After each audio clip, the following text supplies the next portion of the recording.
Seja nosso Senhor Jesus Cristo, para sempre seja louvado e amado. Meus queridos, vamos dar continuidade ao nosso estudo sobre retorno ao catolicismo, nosso estudo bíblico. Só que agora eu vou fazer uma coisa diferente. Vou pegar uma reportagem aqui, e essa reportagem, ela é antiga, de 2005.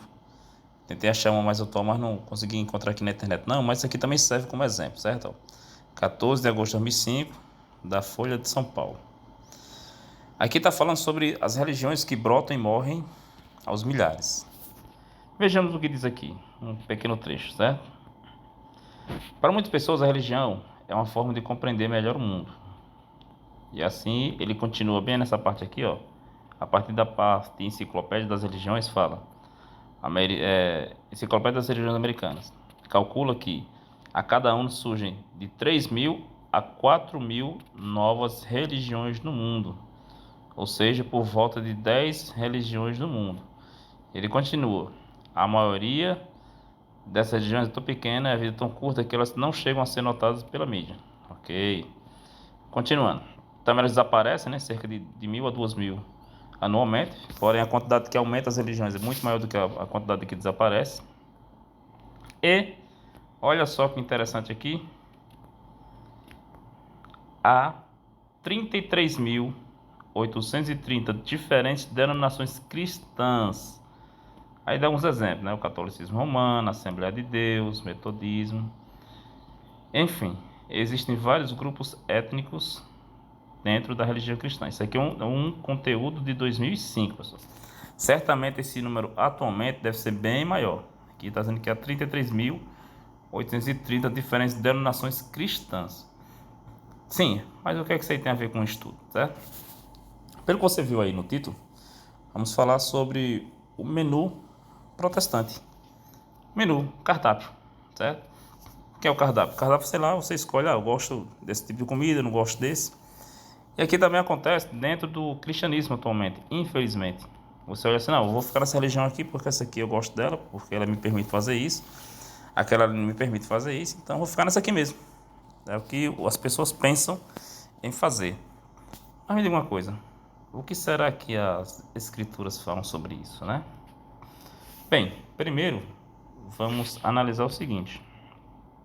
Eu tirei cópia aqui, pessoal. Tirei foto aqui para ficar melhor de passar para vocês, certo? Olha só o que é que diz Mateus 16. Lembrando que eu estou usando aqui uma tradução protestante, certo? Mateus 16, a partir do versículo 17, fala assim, ó. Jesus respondendo disse, respondendo a Pedro: Bem-aventurado és tu, Simão Barjonas, porque tu não revelou a carne e o sangue. Porque tu não revelou a carne e o sangue, mas o meu Pai que está nos céus. Pois também eu te digo, tu és Pedro, sobre esta pedra edificarei a minha igreja, e as portas do inferno não prevalecerão contra ela. E eu te darei as chaves do reino dos céus, e tudo que ligares na terra será ligado nos céus, e tudo que desligares na terra será desligado nos céus. Certamente esse estudo nós já fizemos, é o primeiro estudo, né?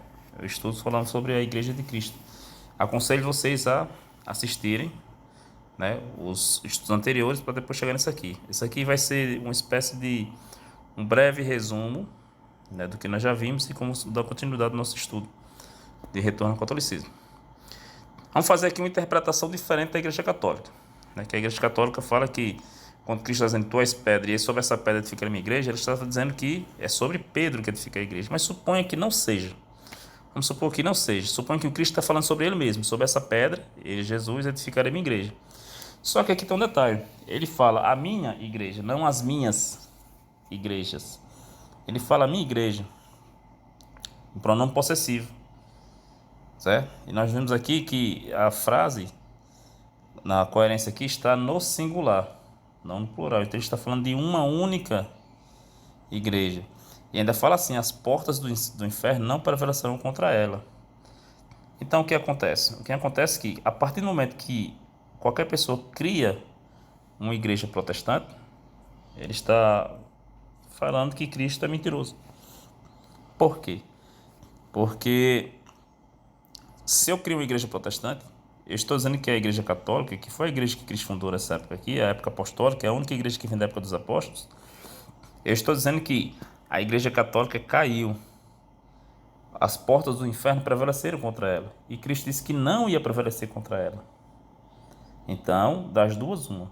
Ou eu estou mentindo, eu como fundador de igreja, ou Cristo está mentindo. Mas eu afirmo, qualquer um que cria qualquer igreja evangélica, qualquer igreja protestante, está chamando Cristo de mentiroso. Ok? Então só existe uma igreja. Cristo deixou bem claro, a minha igreja. Outra coisa importante que a gente tem que ver aqui, pessoal, é o seguinte, ó. Não, mas não está na Bíblia não. Ok, não tem problema. O que acontece? Acontece que Cristo ele não escreveu nada. Em primeiro lugar, Cristo não escreveu nada. Os apóstolos, lá mais ou menos 33 anos depois, 31 anos depois da morte de Cristo, foi que foram surgir as primeiras cartas apostólicas. E o cano bíblico, que é o cano católico, você pode voltar lá no estudo, nos estudos anteriores, em que eu mostro dentro dos documentos da igreja que o cano católico, ele não foi, que os protestantes falam que o cano católico ele só foi feito no Concílio de Trento. Mentira, não foi.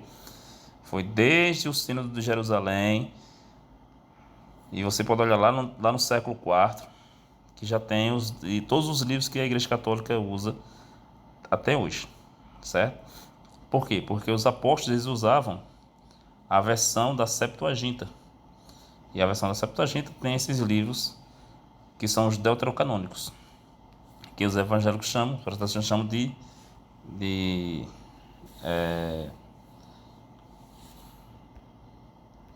eles chamam de apócrifos, mas não é, certo? Não é a Igreja Católica, não foi a Igreja Católica que acrescentou os 7 livros, foram os protestantes que tiraram os 7 livros. Diferente, né? Então a Bíblia deles não é uma Bíblia completa. Mas o que é que o apóstolo Paulo fala sobre isso aqui? Ele fala o seguinte: sim, aí quer dizer que da morte de Cristo até a primeira epístola nascer, como é que os apóstolos conseguiram fazer a pregação? Pela tradição oral. E essa tradição oral somente a Igreja Católica e a Apostólica Romana tem.